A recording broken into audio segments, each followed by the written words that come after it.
اعمال کی اصلاح کرم سے کر دے۔ الحمدللہ رب العالمین والصلاة والسلام على سید المرسلین، اما بعد فاعوذ باللہ من الشیطان الرجیم، بسم اللہ الرحمن الرحیم۔ پڑھیے الصلاة والسلام علیک یا رسول اللہ وعلی آلک واصحابک یا حبیب اللہ، الصلاة والسلام علیک یا نبی اللہ وعلی آلک واصحابک یا نور اللہ۔ نثار تیری چہل پہل پر ہزاروں عیدیں ربیع الاول، نثار تیری چہل پہل پر ہزاروں عیدیں ربیع الاول، سوائے ابلیس کے جہاں میں سبھی تو خوشیاں منا رہے ہیں۔ جس طرف دیکھیے اس مہینے میں نبی پاک کا چرچا بلند ہو رہا ہے، کون سی مارکیٹ ہے، کون سا محلہ ہے، کون سی مسجد ہے، عاشقان رسول جہاں موجود ہیں وہ نبی پاک کا ذکر کر رہے ہیں، ان کی آمد کی خوشیاں منا رہے ہیں۔ اللہ ان سب کو خوشیاں عطا فرمائے جو نبی پاک کی آمد کی خوشیاں منا رہے ہیں، اللہ ان سب کے غموں کو دور فرمائے۔ درود پاک پڑھنے کے بے شمار فضائل و برکات ہیں۔ مصطفیٰ جان رحمت شمع بزم ہدایت صلی اللہ تعالی علیہ وسلم کا فرمان عالی شان ہے، جو شخص صبح و شام مجھ پر 10 مرتبہ درود پاک پڑھے گا، بروز قیامت اسے میری شفاعت پہنچ کر رہے گی۔ اب کتنا چھوٹا سا کام ہے، 10 بار درود پاک پڑھنے میں کتنی دیر لگتی ہے، اور انعام کتنا بڑا ہے۔ دنیا کا دستور یہ کہ کام زیادہ کرو تو مزدوری زیادہ ملتی ہے، کام تھوڑا کرو تو مزدوری بھی تھوڑی ملتی ہے، مگر میرے رب کی رحمت کے اصول نرالے ہیں۔ میرے رب کی رحمت چاہتی ہے کہ بندہ چاہے تھوڑا کام کرے مگر اس کی بخشش کر دی جائے۔ دیکھیں نا، ذکر اور اذکار کی جو زبان سے نیکیاں کرنے کا معاملہ ہے نا، یہ بڑا آسان معاملہ ہے۔ ذرا مل کر کہیے سبحان اللہ، اب کہیے الحمدللہ، اب کہیے اللہ اکبر۔ ہم اپنی جگہ سے ہلے بھی نہیں، ہمارا پسینہ بھی نہیں نکلا، ہمارا کوئی ٹائم بھی نہیں لگا۔ میرا خیال ہے مشکل سے 30 سیکنڈ لگے، مگر ان 30 سیکنڈ میں آپ کو اندازہ ہے آپ نے کیا ارن کر لیا ہے، آپ نے کیا کما لیا ہے۔ اس وقت ہم سب مل کر بھی اپنے پاس جتنی بھی رقم ہے، پیسے ہیں، ویلتھ ہے، سب شامل کر لیں، مگر پھر بھی ہم جنت میں درخت نہیں خرید سکتے۔ Nobody have power to buy tree in heaven۔ ٹھیک ہے نا، ہم پیسے جمع کر کے ڈیفینس میں پلاٹ تو خرید سکتے ہیں، اسلام آباد میں کوئی پراپرٹی خرید سکتے ہیں، لندن میں کوئی پراپرٹی خرید سکتے ہیں، مگر پوری دنیا میں کوئی ایسا نہیں جس کے پاس یہ اختیار ہو کہ وہ جنت کی پراپرٹی خریدے۔ مگر میرے نبی کے سچے وعدے ہیں، جو ایک بار سبحان اللہ کہے اس کے لیے جنت میں درخت لگا دیا جاتا ہے، ایک بار الحمدللہ کہے جنت میں درخت لگ جاتا ہے، ایک بار اللہ اکبر کہے جنت میں درخت لگ جاتا ہے۔ تو درود پاک ہو، ذکر اللہ ہو، یہ بڑا کمال کا کام ہے، اور بغیر ایفرٹ، بس آپ بیٹھے بیٹھے پڑھتے رہیں، چلتے چلتے پڑھتے رہیں اور نیکیاں کماتے رہیں۔ مگر پھر بھی شیطان یہ آسان نیکی ہمیں کرنے نہیں دیتا۔ وہ موبائل ہاتھ میں ہے تو گھنٹوں نکل جائیں گے، دوستوں میں گپ شپ میں گھنٹوں نکل جائیں گے، لیکن زبان پر ذکر و درود آنے نہیں دیتا۔ آپ خود اپنے آپ سے سوال کریں نا، اب تو ربیع الاول کا مہینہ ہے، صبح سے لے کر شام تک کتنے درود پڑھے آپ نے؟ اپنے آپ سے پوچھتا رہے انسان۔ کتنے دن ہو گئے کہ آپ نے 100 بار کلمہ پاک پڑھا ہو؟ کتنے دن ہو گئے کہ آپ نے ایک پوری تسبیح جو ہے اللہ کے ذکر کی ہو؟ جو پڑھتے ہیں ماشاءاللہ نماز، چلے وہ نماز کے بعد تسبیح پڑھتے ہوں گے، لیکن اگر میں چوٹ کرنے کے لیے، تاکہ تھوڑا سا کہتے ہیں نا دنیاوی مثال دے کے بعد سمجھ زیادہ جلدی آ جاتی ہے، کہ اگر آج ہم یہ اعلان کر دیں کہ بھائی 3 دن کی اسکیم ہے، جو جتنے درود پاک پڑھے گا اسے اتنے 1000 روپے ملیں گے، اب سچ بتائیں کتنے پڑھ لیں گے؟ بندہ کہے گا موبائل بھی بند، جاب سے بھی چھٹی، 3 دن میں کم از کم 1,00,000 درود پاک پڑھ لینے، پتہ نہیں کتنے کروڑوں پہ بن جائیں گے۔ مجھے ایک بات بتاؤ یار، دنیا کے پیسے کی کوئی ویلیو ہے جنت کی نعمتوں کے آگے، رب کی رحمتوں کے آگے؟ تو پلیز یہ زندگی کو غنیمت جانیں، ان سانسوں کو غنیمت جانیں، اور جتنا ہو سکے اپنی زبان سے اللہ اور اس کے رسول کا ذکر کرتے رہا کریں، درود پاک پڑھتے رہا کریں۔ آئیے مل کر محبت کے ساتھ باواز بلند درود پاک پڑھ لیجئے۔ صلو علی الحبیب صلی اللہ تعالی علی محمد صلی اللہ علیہ وسلم۔ میرے پیارے اسلامی بھائیوں، نبی پاک علیہ السلام کی ذات وہ کمال کی ذات ہے جس کی ہر ڈائمنشن، جس کا ہر پہلو ہی نرالا ہے۔ اللہ نے ایسا بنایا اپنے حبیب کو، ایسا با کمال بنایا کہ نہ اس سے پہلے ایسا بنایا نہ اس کے بعد ایسا بنایا۔ وہ پنجابی شاعر کہتے ہیں نا، ایڈا سونا نبی کوئی دنیا تے آیا نہیں، یار اے ہو جیا کوئی رب نے بنایا نہیں، یار اے ہو جیا کوئی رب نے بنایا نہیں۔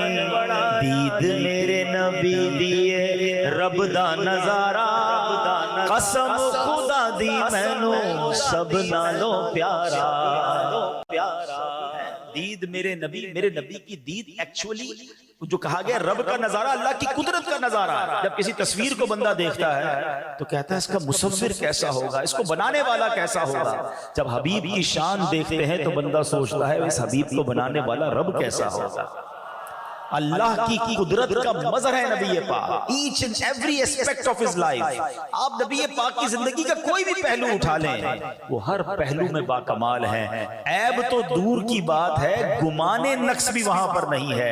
امیجینیشن بھی کوئی نہیں کر سکتا کہ نبی پاک جو ہے اس میں معاذ اللہ کسی قسم کا کوئی عیب ہوگا۔ سیدی اعلیٰ حضرت لکھتے ہیں نا، وہ کمال حسن حضور ہے کہ گمان نقص جہاں نہیں۔ نقص تو دور کی بات ہے، گمانے نقص بھی نہیں ہے۔ یہی پھول خار سے دور ہے، یہی شمع ہے کہ دھواں نہیں۔ کیا پیاری اگزامپل کے ذریعے سمجھایا کہ دنیا میں بہت ساری نعمتیں ہیں، مگر ہر نعمت کے ساتھ کوئی نہ کوئی آزمائش بھی ہوتی ہے۔ اب مثال کے طور پہ پھول، گلاب بہت اچھا لگتا ہے، مگر ساتھ کانٹا مزہ نہیں دیتا۔ کانٹا ہوتا ہے نا گلاب کے پھول کے ساتھ جو کلی ہوگی اس میں کانٹا بھی ہوتا ہے۔ شمع بہت پیاری خوبصورت لگتی ہے، کینڈل جب جلتی ہے تو ماحول اچھا بنا دیتی ہے، مگر اس میں سے دھواں نکلتا ہے، وہ مزہ نہیں دیتا۔ سیدی اعلیٰ حضرت سمجھا رہے ہیں کہ یہی پھول خار سے دور ہے۔ آقا پھول تو ہیں مگر کانٹا کوئی نہیں ہے، یہی شمع ہے کہ دھواں نہیں۔ یہ شمع تو ہے مگر دھواں نہیں۔ تو سبحان اللہ، نبی پاک کے تمام ہی معاملات بڑے شاندار، مگر آج جس زندگی کے پہلو پر میں نے چند مدنی پھول پیش کرنے ہیں وہ ہماری اس لائف کے لیے بہت ضروری ہے۔ دیکھیں، ایک ہے ہم جشن ولادت مناتے ہیں، بہت اچھی بات ہے، مگر مقصد ولادت بھی ہمیں پتا ہونا چاہیے۔ نبی پاک علیہ السلام کو اس دنیا میں بھیجا کس لیے گیا؟ خود نبی پاک علیہ السلام ایک جگہ فرماتے ہیں، بعثت لأتمم حسن الاخلاق، یعنی مجھے اخلاق کے حسن و خوبی کو مکمل کرنے کے لیے بھیجا گیا۔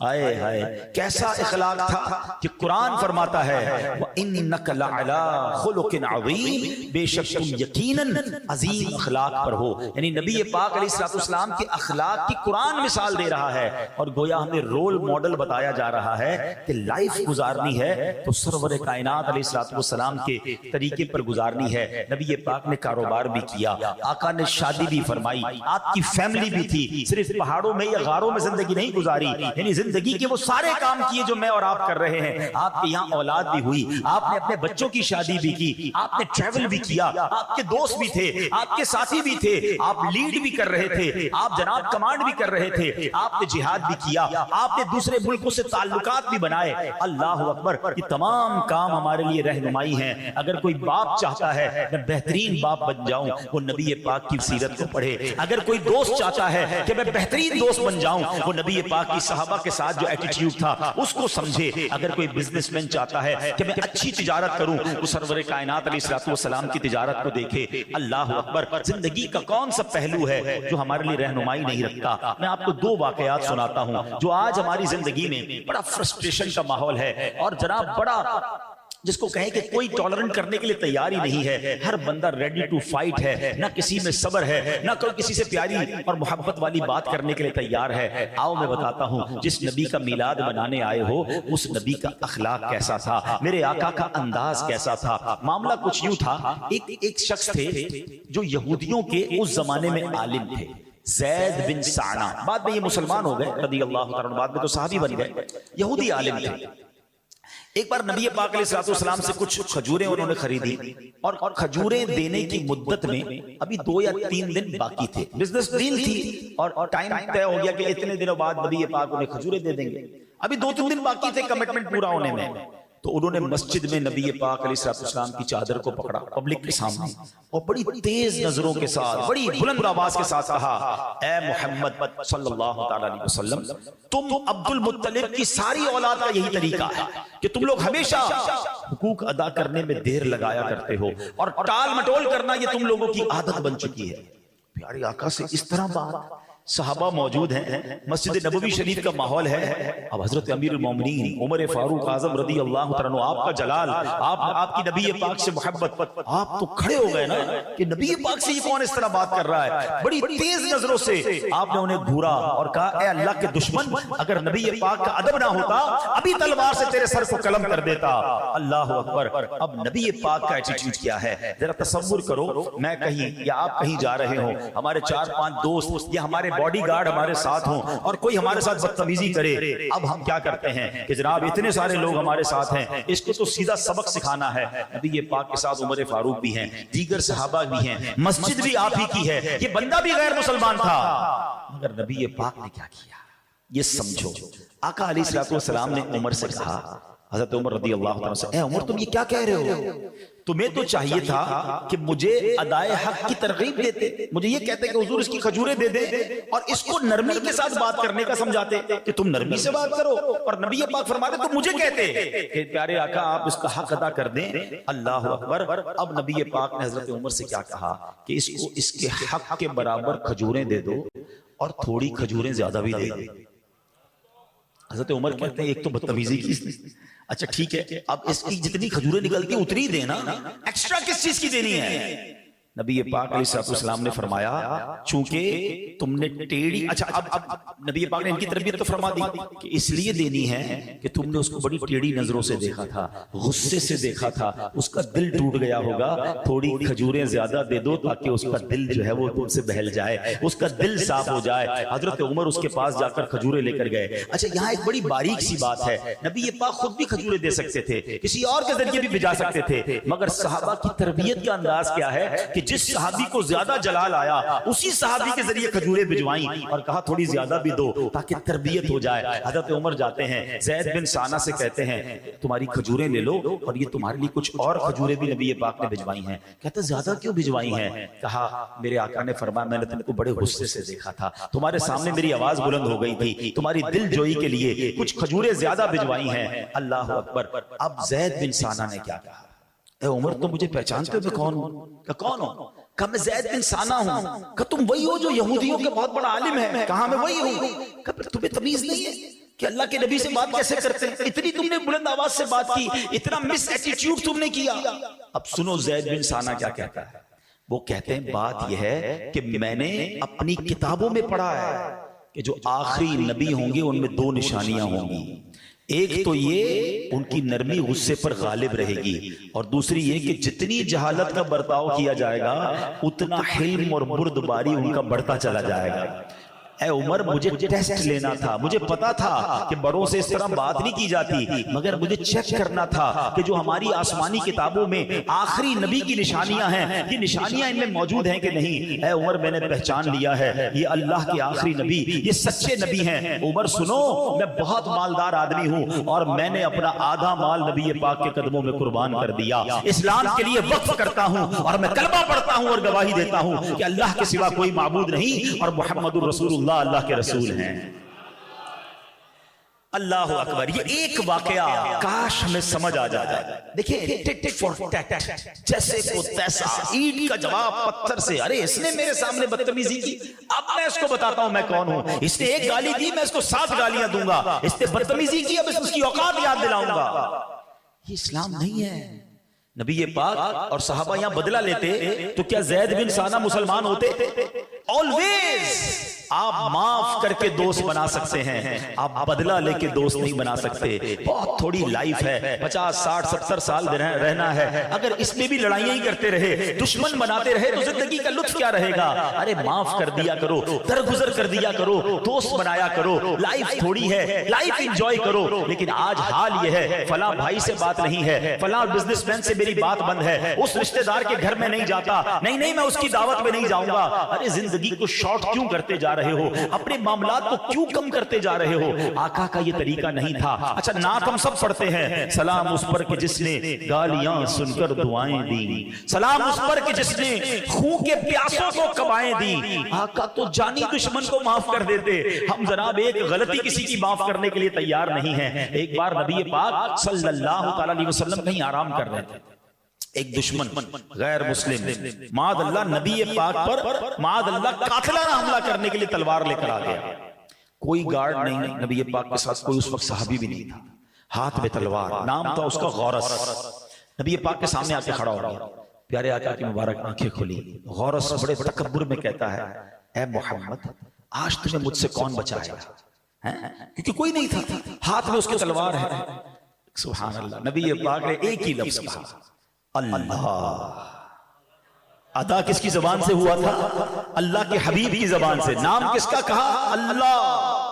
اللہ اکبر، یہ لفظ کی ایسی ہیبت طاری ہوئی غورس پر کہ وہ لرزنے لگا، اس کے ہاتھ سے تلوار گر گئی۔ اب نبی پاک نے تلوار اٹھائی، کہا غورس اب تمہیں کون بچائے گا مجھ سے؟ اب تمہیں کون بچائے گا؟ اب ذرا سوچو، جو بندہ مارنے آیا ہے اب آپ کے ہاتھ میں تلوار آ گئی ہے۔ وہ کہتا ہے آپ تو کریم باپ کے کریم بیٹھے ہیں، آپ تو معاف کرنے والے ہیں، غلطی ہو گئی مجھے معاف کر دیں۔ نبی پاک نے اسے معاف کیا، اپنی قوم میں جا کر کہتا ہے ایسی شخصیت سے مل کر آیا ہوں جو خون کے پیاسوں کو معاف کر دیتے ہیں۔ کلمہ پڑھ کر غورس بھی مسلمان ہو گئے۔ اسلام کی تاریخ بھری ہوئی ہے، whenever you see اسلام کے یہ مسکنسیپشن ہے اسلام کے بارے میں کہ اسلام تلوار کے زور پہ پھیلا ہے، نہیں جناب، اسلام جو ہے وہ معافی سے پھیلا، درگزر سے پھیلا، اسلام محبتوں سے پھیلا ہے۔ فتح مکہ کیا تھا؟ آپ نے کبھی اس کو اگر اسٹڈی کریں نا، اللہ اکبر، پہلے تو ذرا مکے والوں کا ظلم یاد کرو کہ نبی پاک کی راہ میں کانٹے بچھائے جاتے، پیارے آقا پر پتھر ان لوگوں نے برسائے، صحابہ کرام کو شہید کیا، نبی پاک کے صحابہ کو تپتی ریتوں پر لٹایا، کئی صحابہ کو زخمی کر دیا، اور پھر ایک وقت ایسا آیا کہ نبی پاک کو مکہ چھوڑنا پڑا۔ کبھی سوچو کراچی میں جو رہتے ہیں، جن کی پیدائش کراچی کی ہے، آپ کی عمر 50 سال ہو جائے، آپ کے بچے یہاں ہوں، بچوں کے بچے یہاں ہوں، آپ کا کاروبار یہاں ہو، آپ کی پراپرٹی یہاں ہو، اور ایک وقت ایسا آئے کہ آپ کے ساتھ اتنا ظلم ہو کہ آپ کو سب چھوڑ کے جانا پڑے، کتنا دکھ ہوگا نبی، اور پھر کعبہ بھی وہاں ہو، مکہ بھی وہاں ہو۔ نبی پاک جب مکے سے گئے تھے نا مدینے، بڑے افسردہ تھے، اور آپ نے ایک گھاٹی پر کھڑے ہو کر کعبے کی طرف اشارہ کر کے کہا تھا، اے کعبہ اگر مجھے مکے والے نہ نکالتے تو میں کبھی تجھے چھوڑ کے نہ جاتا۔ بڑے غمزدہ دل کے ساتھ، اور پھر وہ سفر بھی کتنا خوفناک، اور کتنا یہ سمجھے کہ دشمنوں کا خوف تھا کہ سیدنا ابوبکر صدیق کو لے کر اکیلے ٹریول کیا تھا نبی پاک نے، غار ثور میں 3 دن 3 راتیں گزاری، اور راستہ بدل کے نبی پاک جو ہے وہ مدینے پہنچے تھے۔ مگر صرف 8 سال کے اندر اللہ نے اسلام کو وہ طاقت دی کہ وہی آقا علیہ السلام جو اپنے صحابہ کو پہلے خاموشی سے مدینے پہنچنے کی آپ نے تلقین کی تھی، اب 10,000 کا لشکر لے کر مکے آ رہے ہیں، اور سبحان اللہ بغیر جنگ کے مکہ فتح ہو گیا۔ اب وہ سارے دشمن سامنے کھڑے تھے جنہوں نے صحابہ کو شہید کیا تھا، نبی پاک کے بچوں کو رلایا تھا، خود نبی پاک کے بارے میں بہت بری باتیں کہی تھی، اور مکہ چھوڑنے پر مجبور کیا تھا۔ وہ سارے سمجھتے تھے کہ آج ہماری بوٹی بوٹی کر دی جائے گی، مگر جب نبی پاک علیہ السلام نے پوچھا کہ بتاؤ کہ آج تمہیں معلوم ہے میں تمہارے ساتھ کیا معاملہ کرنے والا، تو سب اور کانپنے لگے کہ آج تو گئے سب کے سر قلم ہوں گے، مگر بڑے لرزتے ہوئے ان مکے والوں نے کہا تھا، ہم آپ تو بڑے کرم والے ہیں، آپ تو بڑے کریم ہیں، آپ تو معاف کرنے والے ہیں۔ نبی پاک نے جواب دیا، آقا نے فرمایا لا تثریب علیکم اليوم فاذهبوا انتم الطلقاء، آج تم پر کوئی الزام نہیں، جاؤ تم سارے کے سارے آزاد ہو۔ عام معافی دے دی۔ اچھا یہاں تک واقعہ سب نے سنا ہے، اس واقعے کے بعد ٹرن آؤٹ کیا ہوا، رزلٹ کیا آیا، ذرا سمجھیے گا. لاجیکلی ایک بات سمجھانا چاہتا ہوں. مکہ فتح ہوا ہے 8 ہجری میں، ٹھیک ہے. کتنے مسلمان تھے؟ 10,000 مسلمان مدینے سے لشکر کے طور پر آئے تھے. کچھ عورتیں مدینے میں ہوں گی، وہاں بھی 10,000 آپ کاؤنٹ کر لو. تو all together in all around the world 20-25 ہزار سے زیادہ مسلمان نہیں ہیں. مگر ادھر معافی کا اعلان ہوا، وہ زاروں کتار رونے لگے. ان کو خیال ہی نہیں تھا کہ ہم معاف کیے جائیں گے. ہم نے تو ان کے بچوں کو، ان کے صحابہ کو شہید کیا، ہم نے ان کی عورتوں کے ساتھ بدتمیزی کی، ہم نے ان کے ساتھ بڑا ظلم کیا، ان کی پراپرٹی پر قبضہ کر لیا، یہ آج ہمیں کیسے چھوڑیں گے؟ مگر جب نبی پاک نے معاف کیا نا تو اہل مکہ زاروں کتار رونے لگے اور ہزاروں کی تعداد میں لوگ کلمہ پڑھ کر مسلمان ہو گئے. اچھا، اس کا رزلٹ کیا آیا؟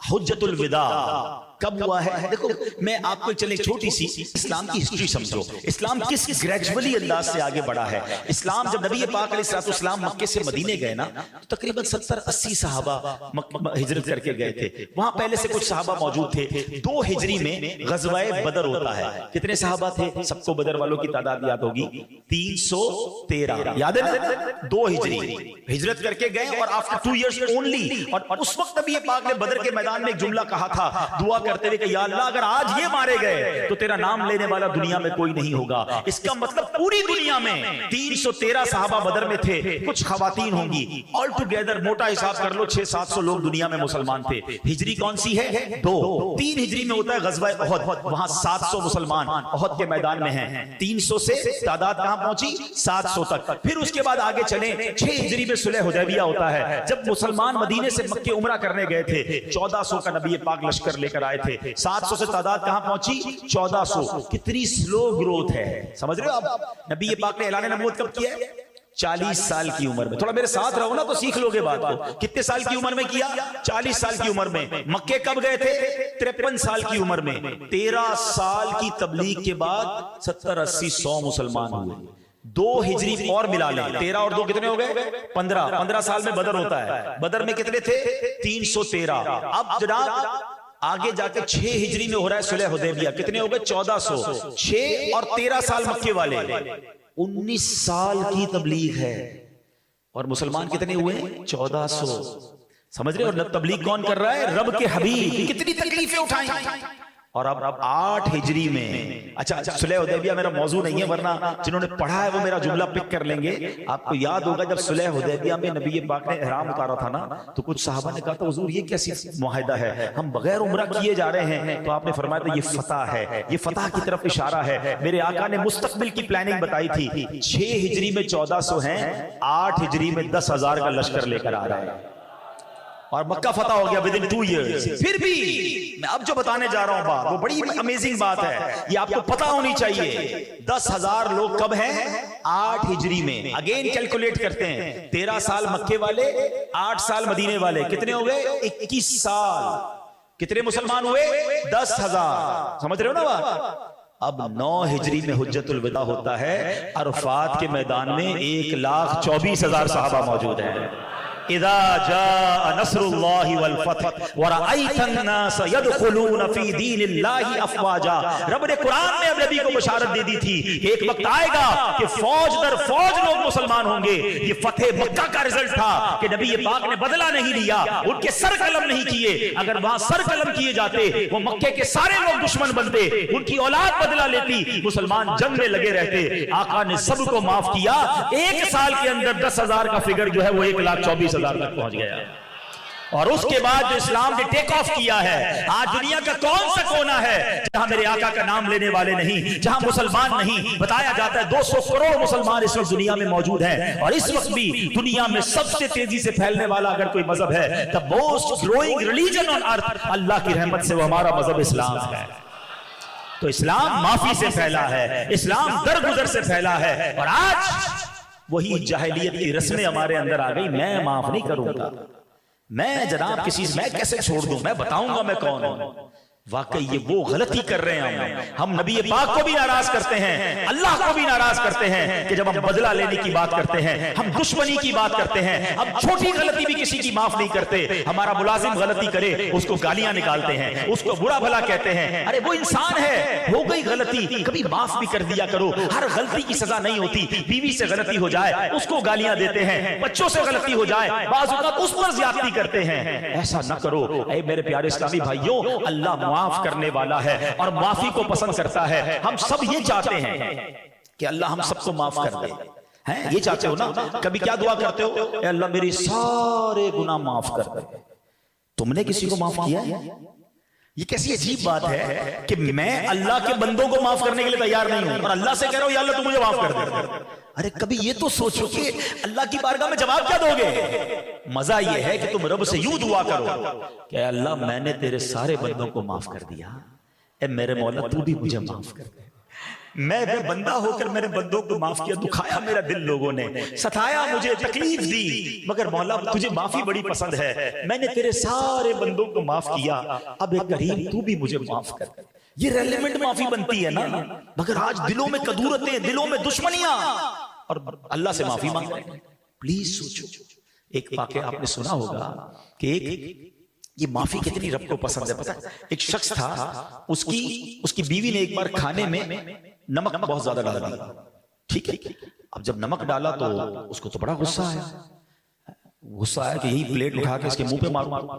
ہو سکتا ہے یہاں بھی ایسے شیر ببر بیٹھے ہوں گے یہ کرتے رہتے ہوں گے. بیچاری نے کبھی کھانا نمک زیادہ ڈال دیا تو چائے ٹھنڈی لے آئی تو ٹھنڈا پانی نہیں لایا تو نکال کے گالی دے دی، اس کو برا بھلا کہہ. یار انسان سے شادی کی، کمپیوٹر سے شادی کی، ہو جاتی ہے غلطی، وہ بھی انسان ہے. اچھا بعض اوقات ہم سمجھتے ہیں بھائی میرے منہ میں جو آیا میں نے بول دینا، مارکیٹ میں نقصان ہوا بیوی کی خیر نہیں.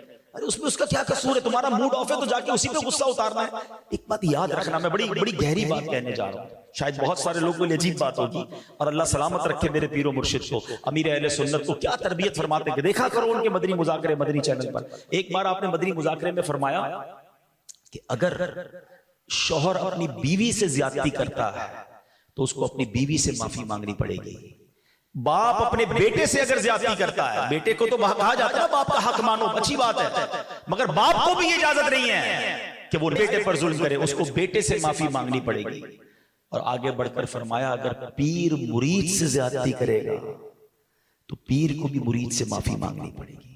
حقوق العباد کا معاملہ نارمل نہیں ہے. اچھا اب عجیب سی بات لگ رہی کہ پیر مرید سے معافی مانگے. ہم نے دیکھا ہے امیر اہل سنت کو کہ اپنے مریدین سے کہہ رہے تھے بیٹا برا لگ گیا ہو تو معاف کر دینا، میں نے یہ کہہ دیا تھا. میں کیوں کرتے ہیں وہ ایسا؟ کیونکہ انہوں نے سیرت مصطفیٰ پڑھی ہے. ارے جب میرے آقا اپنے صحابہ سے کہتے ہیں کہ کسی کا حق آتا ہو تو مجھ سے لے لو، ایک صحابی تو کھڑے ہو گئے کہ حضور میرا ایک حق نکلتا ہے آپ پر. کیا حق نکلتا ہے؟ کہ حضور آپ صفیں درست کر رہے تھے، ایک چھڑی آپ نے میرے پیٹ پہ مار دی تھی، مجھے بدلہ چاہیے. نبی پاک نے فرمایا آؤ اپنا بدلہ لے لو، میں حاضر ہوں. سارے صحابہ حیران یہ کیسی باتیں کر رہا ہے، نبی یہ پاک سے بدلہ لے گا. اب وہ صحابی کہتے ہیں حضور ایسے نہیں، جب آپ نے میرے پیٹ پہ چھڑی لگائی تھی نا، میرا کرتا نہیں تھا، میرا پیٹ ننگا تھا، آپ کرتا اوپر کیجئے. اللہ کے حبیب نے کرتا اوپر کیا، لوگوں کی چیخیں نکل گئی یہ کیا کرنے جا رہا ہے. مگر وہ صحابی بھی کمال کے تھے، دوڑتے ہوئے گئے اور نبی پاک سے لپٹ گئے. کہتے ہیں حضور مسئلہ یہ بدلہ نہیں لینا تھا، جنگ ہونے والی ہے، غزوہ شروع ہونے والا ہے، کیا پتا میرے مقدر میں شہادت ہو، میں چاہتا ہوں مرنے سے پہلے میرا جسم آپ کے جسم سے ٹچ ہو جائے. مگر نبی پاک کی کیا عادت کہ حق نکلتا ہے تو لے لو، یہاں سلو ہو جائے وہاں مارے جائیں گے. مگر ادھر تو کسی کو فکر ہی نہیں، لڑنے جھگڑنے کے لیے تیار ہیں، دشمنیاں پال کے رکھی. تو میں واقعہ سنا رہا تھا کہ اس بندے کی بیوی نے کھانے میں نمک زیادہ ڈالا، بڑا غصہ کہ ابھی دیتا ہوں بدلہ. مگر بدلہ پھر سوچنے لگا یار میں ایک غلطی میری بیوی نے کی ہے، مجھے غصہ آ رہا ہے، بدلہ لینے کو جی چاہ رہا ہے، میں تو صبح سے شام تک اپنے رب کی کتنی نافرمانیاں کرتا ہوں، اگر میرے رب نے میری پکڑ کرنی شروع کی تو میرا کیا بنے گا. کہتا میں نے کچھ نہیں کہا، چپ چاپ میں نے کھانا کھا لیا، چھوڑ دیا بیوی کو. مرنے کے بعد مجھے بتایا گیا کہ اس دن جو تو نے بندہ ہو کر میری بندی کو معاف کیا تھا، میں تو سب سے بڑا معاف کرنے والا ہوں، جا میں نے تیرے سارے گناہوں کو معاف کر دیا. یہ ہے معافی، یہ ہے درگزر، اور یہ ہے نبی پاک کا طریقہ. میں اصل میں چاہتا یہ ہوں، جو میں کوشش کر رہا ہوں جہاں بھی ہم بیان کر رہے ہیں یہ میسج لے کے چل رہے ہیں کہ یار میلاد تو ہم ہر سال مناتے ہیں، مگر میلاد کے اس مہینے کے بعد میرے اندر فرق کیا آتا ہے؟ میں جیسا میلاد سے پہلے ویسا ہی میلاد کے بعد تو میں نے کیا لیا اس رحمت کی بارش سے؟ بارش تو برسی مگر میرا دامن تو خالی رہا۔ اگر میں پہلے ہی لڑائی جھگڑے والا، میلاد کے بعد بھی لڑائی جھگڑے والا، پہلے بھی بے نمازی بعد میں بھی بے نمازی، پہلے بھی بد اخلاق اب بھی بد اخلاق، میلاد کے مہینے سے پہلے بھی حرام کمانے والا، میلاد کا مہینہ گزارا، میلاد بھی منایا، پرچم بھی لگائے، لائٹیں بھی لگائیں، لنگر بھی کھایا، پھر حرام کمانے والا، تو کیا امپلیمنٹ ہوا میری ذات پہ؟ مجھے میلاد نے کیا دیا؟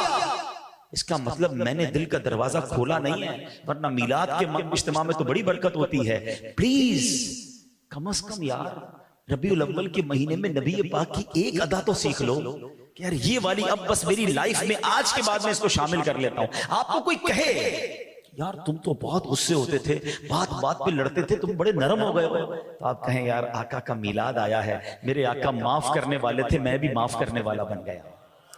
یار تم فجر بھی پڑھنے لگ گئے، ساری نمازیں پڑھنے لگ گئے، تو آپ جواب دیں کہ بس نبی پاک کا میلاد آیا اور آقا نے فرمایا جعلت قرۃ عینی فی الصلاۃ، نماز میں میری آنکھوں کی ٹھنڈک ہے۔ نبی پاک کا برتھ ڈے تھا، گفٹ بھی تو دینا تھا نا، میں نے آقا کو نماز کا تحفہ دیا، میں 5 وقت کا نمازی بن گیا۔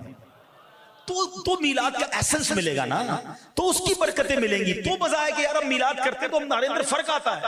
اتنی ساری نبی پاک کی سیرت سنتے ہیں، خود ویسے کے ویسے ہی رہتے ہیں نہیں۔ تو میرے پیارے اسلامی بھائی دیکھیں یہ جو حقوق العباد ہے نا، یہ معاملہ زیادہ سینسٹیو ہے۔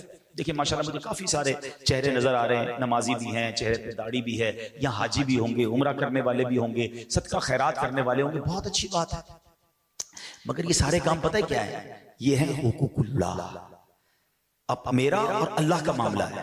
خدا نہ خواستہ اگر کوئی شخص 70 سال تک نماز نہ پڑھے نا، ایک بار سچی توبہ کر لے، اللہ قبول کر لے، اس کے سارے گناہ معاف فرما دے گا۔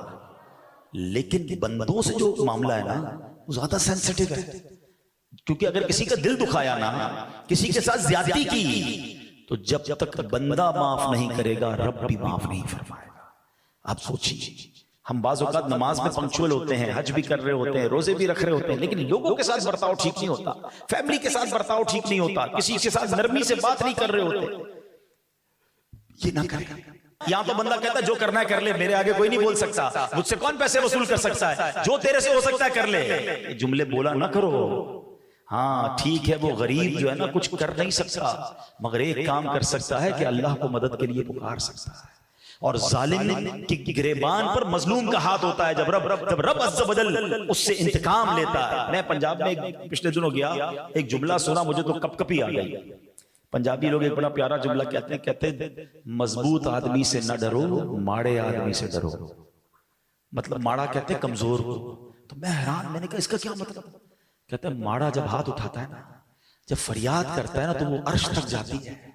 جب کوئی کسی کمزور کو دباتا ہے نا، تو پھر اس کے ساتھ رب کی طاقت اور رب کی قدرت ہوتی ہے۔ تو یہ نہ کہو کسی کو کہ تم میرا کچھ نہیں کر سکتے، وہ بہت کچھ کر سکتا ہے۔ زندگی میں ایک فارمولہ یاد رکھنا، دعائیں لینا، ہائے مت لینا۔ اگر آپ کو فیل ہو نا کبھی زندگی میں یار چلتا کاروبار ڈسٹرب ہو رہا ہے، بڑی اچھی صحت تھی گڑبڑ ہو رہی ہے، فیملی میں بڑا پیار تھا لڑائی جھگڑے شروع ہو گئے، تو چیک کرو کسی کی ہائے تو نہیں لے گئی، کیونکہ تنگ کرو گے نا کسی کو اور اس نے اللہ کو پکار دیا تو پھر اس کی لاٹھی بے آواز ہے، پھر تباہ برباد ہونے میں ظالم کو دیر نہیں لگتی۔ پلیز ٹرائی ٹو انڈرسٹینڈ حقوق العباد، یہ بڑا سینسٹیو معاملہ ہے۔ دنیا میں کسی کا دل اگر دکھا دیا ہے، کسی کا مال آپ کے پاس آ گیا ہے، کسی کی پراپرٹی آپ کے پاس ہے، یا کوئی بھی حق ہے، ادھر معاف کروا لو، ادھر دے دو اسے، قیامت کے دن تو مارے جائیں گے، پکڑے جائیں گے۔ تو آج میں نے نبی پاک کی جو معافی اور درگزر کے آپ کو واقعات سنائے، اے میلاد منانے والوں اپنی ذات میں معافی اور درگزر لے آؤ، پھر دیکھو جب آپ بندوں کو معاف کرنے لگو گے نا، بندوں کو معاف کر کے پھر رب سے کہو گے نا کہ یا اللہ میں نے بندہ ہو کر تیرے بندوں کو معاف کر دیا، اے میرے کریم تو بھی مجھے معاف کر دے، پھر وہ رب کریم بھی ہمیں معاف فرمائے گا۔ اللہ کرے کہ آج کے اس بیان کی برکت سے ہمارے اندر جو یہ غصہ، فرسٹریشن، انتقام کی آگ جلتی رہتی ہے، ہر کسی کسی سے بدلہ لینا ہے، چھوڑنا نہیں ہے، نہیں میرے بھائی یہ اسلام نہیں ہے، میرا بھائی ہے، میرے آقا کا امتی ہے، کلمہ پڑھنے والا ہے، یار انسان ہے، ہو گئی غلطی اس سے معاف کر دو۔ اب پتہ ہے بعض اوقات ایک غصہ، ایک بدلے کی وجہ سے بھائی دور بیٹھے ہوئے ہیں، بھائی بہن کے گھر نہیں جا رہا، بہن بھائی کے گھر نہیں آ رہی، ارے بلکہ میاں بیوی میں صرف یہ جھگڑا ہے کہ وہ معافی مانگے تو میں گھر جاؤں گی، اور شوہر کہتا ہے وہ معافی مانگے تو وہ میں اس کو گھر پہ لے کر آؤں گا۔ اچھا دونوں ایک دوسرے کو یاد بھی بڑا کر رہے ہیں، مگر ایک بیچ کی سوری ہے جو کرنے کے لیے دونوں میں سے کوئی تیار نہیں۔ ارے تم آگے بڑھ جاؤ، تم معافی مانگ لو۔ ہماری میمنی میں ایک بڑا پیارا جملہ بولا جاتا ہے کہ جو نمیوں وہ اللہ کے گمیوں، آپ جھک جاؤ، آپ معافی مانگ لو اور آپ دوستی کر لو، انشاءاللہ اس کی برکت آپ کو ملے گی۔ معافی مانگنے سے کوئی چھوٹا نہیں ہوتا، معاف کر دو، درگزر کرو، اللہ تمہیں معاف فرمائے گا۔ الحمدللہ ایسی پیاری باتیں دعوت اسلامی کے ماحول میں سکھائی جاتی ہیں، آپ اس ماحول سے وابستہ رہیں، اور مدنی چینل اگر دیکھتے رہیں گے تو اس طرح کے مزید پروگرام سنیں گے تو ہمارے اندر بھی انشاءاللہ فرق آنا شروع ہو جائے گا۔ دعوت اسلامی کا مرکز فیضان مدینہ پرانی سبزی منڈی کے پاس جیل چورنگی سے جو آگے جاتے ہیں، ہر جمعرات پروگرام ہوتا ہے، سیٹرڈے پروگرام ہوتا ہے، کبھی کبھی وقت نکال کر وہاں بھی آیا کریں۔ صلو علی الحبیب۔